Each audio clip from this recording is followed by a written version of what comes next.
Today's topic is entitled Moral Shame and Moral Fear.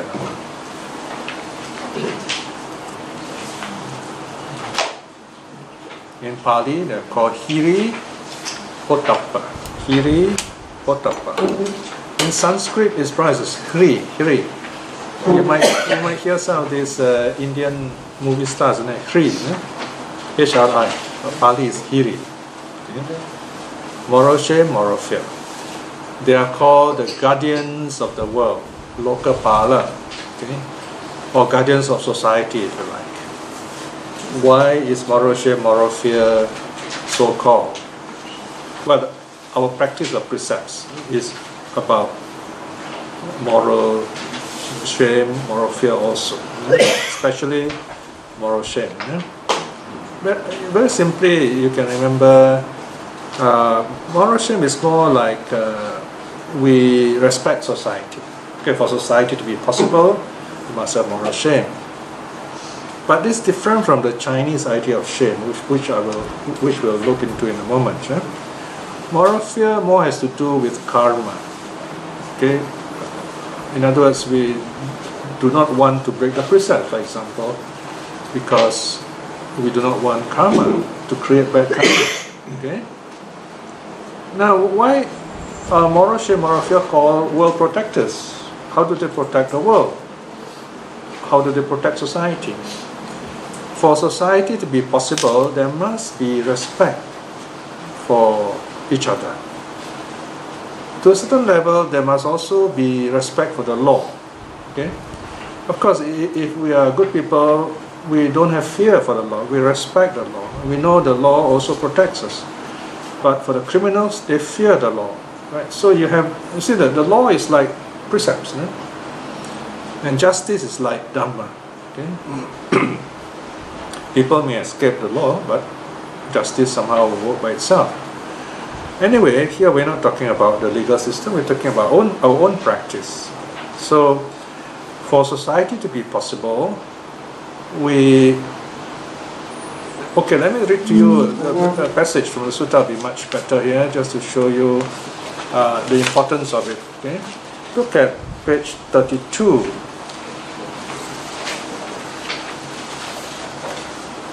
Now, let's look. There are two short suttas here, right? So it's very easy, but they're very important. Short doesn't mean easy and forget about it. Look at SD 2.5b, that's the sutta number. This is called an embedded sutta because there's a sutta inside another sutta. Dukkha means twos in pairs. Sukha means white, double K. Sutta, dukkha, sukha, sutta. Yes, a lot of alliteration. There's a slight error there. The word twos, we should put TWOS, brackets. The twos discourse on the bright. Sukha means bright. Like the full moon, we say sukha. Sukha paka means the bright half of the fortnight. A 2.8. Only 3 lines. Very short sutta. Bhikshus are the monks. You know the word bhikshus and the Chinese word bhikshu, they're very close. In fact, that's where the Chinese word comes from. Bhikshu. Bhikshus. There are these 2 bright states. What are the 2? Moral shame and moral fear. These bhikshus are the 2 bright states. That's all the sutta says, This is from Anguttara Nikaya. The reason for this kind of shortness is our gathering today. So the task of the teacher is to explain to you. That's why Anguttara, I don't give much details. The details are there, but it's in the Samyutta, and Majjhima, Digha, and so on. So the teacher has to look for it. But generally, the teacher should know what to say. They are called bright states because they make us happy. They gives us freedom so that we can live happily, we can change and grow and become better people. That's what the precepts are about, Don't think of the precepts as simply rules that we should not break, although that may be true, but it's much more than that. Okay? The precepts are quality control standards. You want to have a happy life, you got to keep the precepts. I mean, if you have killed, no matter how rich or later on you become a monk or you do great things, he will come back. Nowadays you see this newspaper in the world, suddenly for some strange reason you find a lot of people are getting into trouble with all this sexual harassment, and they're falling down like flies. In Greek mythology, they have all kind of gods, but there's one god. He's not very popular. He doesn't appear very much, but when he appears, it's very scary. His name is Nemesis. Nemesis is something like revenge, if you like. But it's more than that. If you've done something wrong, you cannot hide. Nemesis will find you, okay, and then you have to face the consequences. So it's as if you live 1,000 years ago or 2,000 years ago in ancient Greece, they say, "Oh wow, Nemesis is going around the world and exposing people." So there you are. You see, karma will come back to you. So this is moral fear. You think like that, you say, "Wow, I better respect others, keep the precepts," right? So next time, Singapore, you find a lot of people have this feeling, moral fear. It's one place in the world. I mean, if you're Singaporean, that is, you see a wallet on the road, first thing you say, "Oh, I better collect this and give it to the police station." If you don't open up, you say, "Wow, a lot of money," and then run away with it, right? So if we leave something behind, we have a good feeling that we will find it, we will get it back, something like that, right? So if this goes on, it's a good feeling. It's because there is moral fear. So it makes us feel bright and happy. Okay? Moral shame is respect for other people. Okay? So this is where you see the next sutta explain this in more detail. The Hiri Ottappa Sutta. Here no need tools. It says the tools discourse. So the tools. Dukkha is two. You have Dukkha Hiri Ottappa Sutta? No, I don't. Yeah. Okay. And now I'm looking at SD 2.5C. Yes, yeah. The discourse on moral shame, moral fear, A 2.9. Notice previous one's A 2.8, right? This 2.9. So they are short sutta in the same set. It's also called Charya Sutta. Charya means conduct. Okay. Bhikshus, there are two bright states that protect the world, right? So now the Buddha adds the word protect the world. Okay. What are they? Moral shame, moral fear. Bhikshus, if these two bright states were not to protect the world, then there would be no mothers, nor mother sisters, nor uncles' wives, nor teachers' wives, nor wives of the respected. Okay, here all these are terms for different kinds of relationship, But the Chinese are very structured. You have to remember, wow, all the different names, In English, very easy. Men, you just call uncle. Women call aunties. But in Chinese, you're married into a Chinese big family. Oh, you better remember all the first uncle, second uncle, third uncle, first, and so on. So the idea is you must remember your relationship, that we are humans. That's the whole idea. See? So there was a time in China, this is very important, right? But then slowly all these things became social, became for power, for hierarchy, But in Buddhism, the idea is to remind ourselves we are human beings, and our relationship with people make us human in that sense. It makes the family possible. Why is the family so important? You can also say these are the two guardians of the family, if you like. The family system is important to us because, number one, we know who the parents are, children are, so there's some kind of responsibility to teach the children, raise the children. The children grow up and they in turn raise their own children. So you have that kind of transmission of not only knowledge and skills, but also of moral conduct, of goodness, of culture. Culture is only possible if there is a family system. When we talk about the rise of civilization, we're also talking about families. Number two, family is important because of economics. Right? You want to hand down wealth and property, you must know who is the next person to take over. You need all this kind of structure. Okay. So of course you can go into lots of other complicated ideas, but this is the main idea of transmitting wisdom, skills, and goodness, and spreading wealth fairly, justly, and for the benefit of everyone. So, for the family to be possible, you must respect each other. So the Buddha said, if you don't have respect, anyone go in the street and rape people, then you have no more fathers, no mothers, you don't have relationships anymore. You don't know these children who are the parents, and the children without parents are going to be very lonely, and they're going to be very troubled, they're more likely to become criminals. And it's going to be very tragic. We know a lot of people who are criminals don't have to be criminals. They come from very poor, very bad, very tragic backgrounds. In fact, criminals usually are intelligent people, right? But because they are put in the wrong place, wrong circumstances, they turn to crime. And usually they are poor and so on. So you have this kind of snake eating the tail, So that's why in Buddhism we talk about compassion, we talk about generosity, because we want to reach out to this kind of people. Buddhism is not about, respecting the rich, or the rich give a lot of money, so we respect them because of that.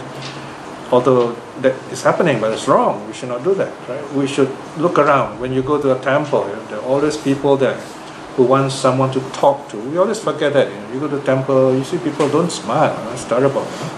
So first thing you should start smiling in the temple. So first thing you go to the temple is someone at the door smiling at you. That's wonderful. Then you have to come again. If you go to a temple, like going to a cinema or going to some, gambling place or what, and they look at you suspiciously, So this is one of the things we still have to learn, You go to Thailand, everyone smiles at you. Everybody talks to you. India also, I was told, I have an Indian friend. She said when she goes back to India, you got no more secrets of privacy. They want to know everything. What kind of house you live in, how many children you have, who are your neighbors, what do you eat, everything. So everyone knows everyone. So when that happens, you cannot simply, steal things. People will know. And news spread very quickly, right? So this has to do with society where everyone knows everybody, where we respect each other, in other words. Respect means accepting people as they are. So respect is not just not upwards, old people. No, not just, of course, we respect old people, for various reasons. Number one, they have taken care of us. Number one, why do we respect parents? They have given us, look at Siddhartha, the Buddha. He was born as a human being. So Mahamaya gave birth, a human birth to the Buddha. Because if the Buddha was not human, he can't be Buddha. He has to be human. So Mahamaya gave human birth to Siddhartha. But Mahamaya lived 7 more days and then she passed away because of her karma. And she can only give birth to one Buddha, and that womb is like sacred already. And then she's reborn to Sita heaven, enjoying Deva life. Then the sister Mahapajapati took care of Siddhartha just like her own son. In fact, she has her own son called Nanda. She let the wet nurses take care of her own uterine son, and she takes care of Siddhartha after Siddhartha also is the elder son. Why is that important?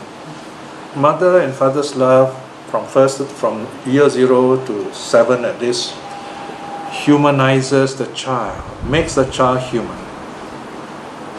Mother gives human body to the parents, give human body to the child. Then the parents also spend some years taking care of this child to humanize the child. That is why we are grateful to our parents. They not only gave us human body, they also made us human. Okay, so these are the duties of parents, of course, right? So because of that, we respect them.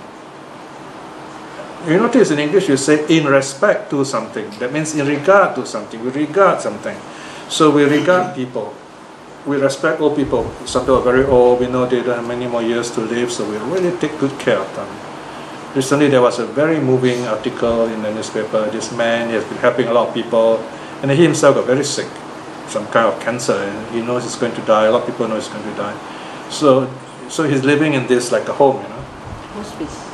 Hospice, yeah. So, and he's dying. And everyone takes turn to be with him, talk to him, to make sure he doesn't die alone. I think he's already passed away. So that's a great way of respecting people. So when you, of course, there is love also. Love and respect, they cannot go together. All right.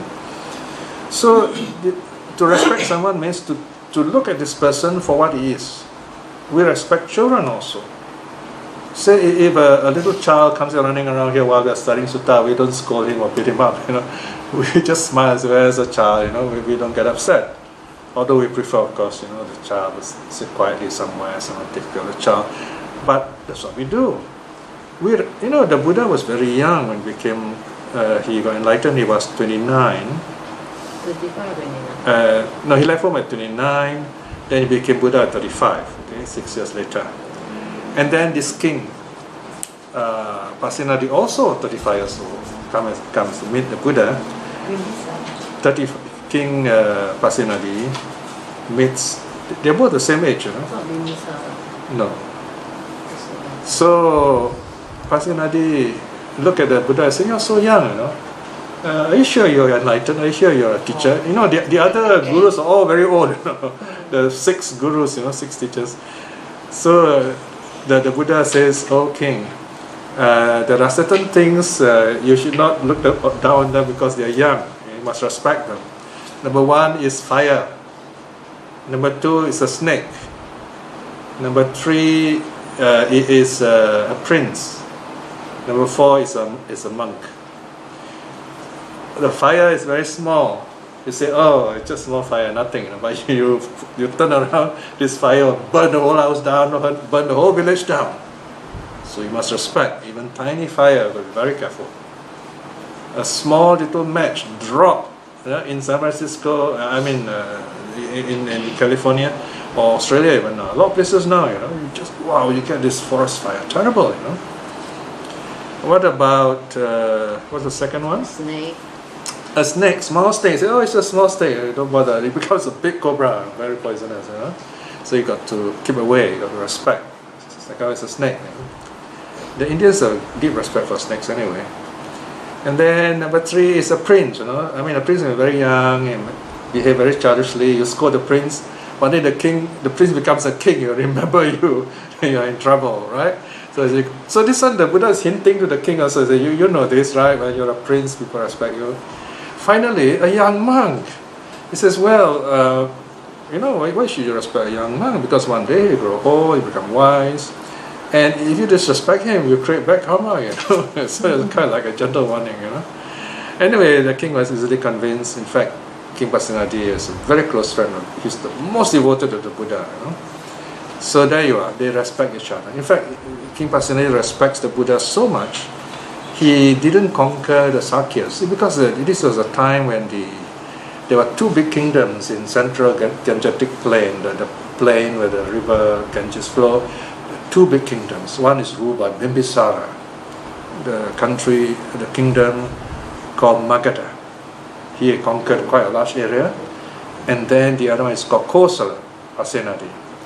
So King Bimbisara conquered a weak country called Anga, so it calls Anga Magadha, a very big place, and then he started the first empire in India.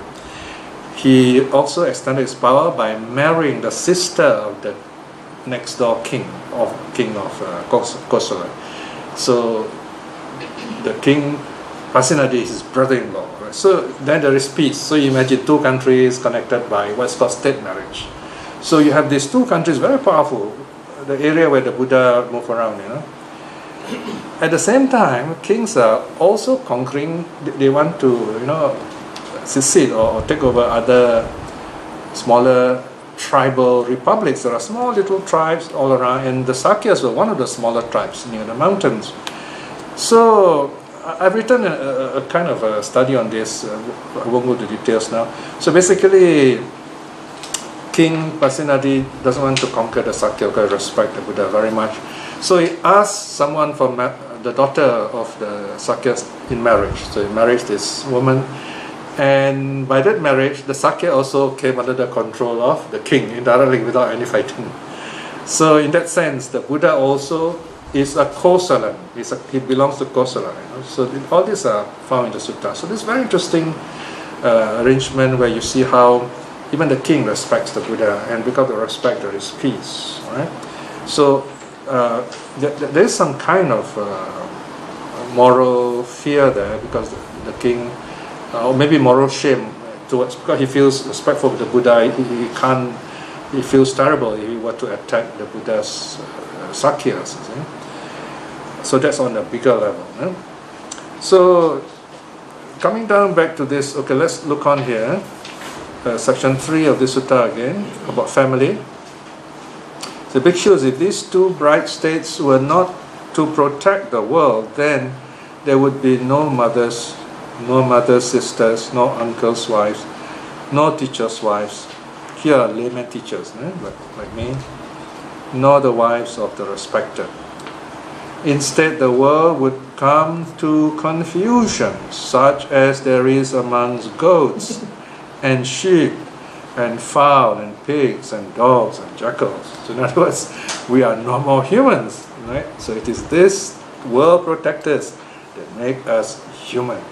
And why is being human so important? Because as human beings, you can see the difference between suffering and pleasure, good and bad. And with this kind of understanding, you can keep precepts, you can train your body, train your mind, and you can become Buddha. The human state is the best state for becoming Buddha, for being awakened and getting out of the suffering world. Right? So then the sutta ends and says, but bhikshus, since there are these two bright states,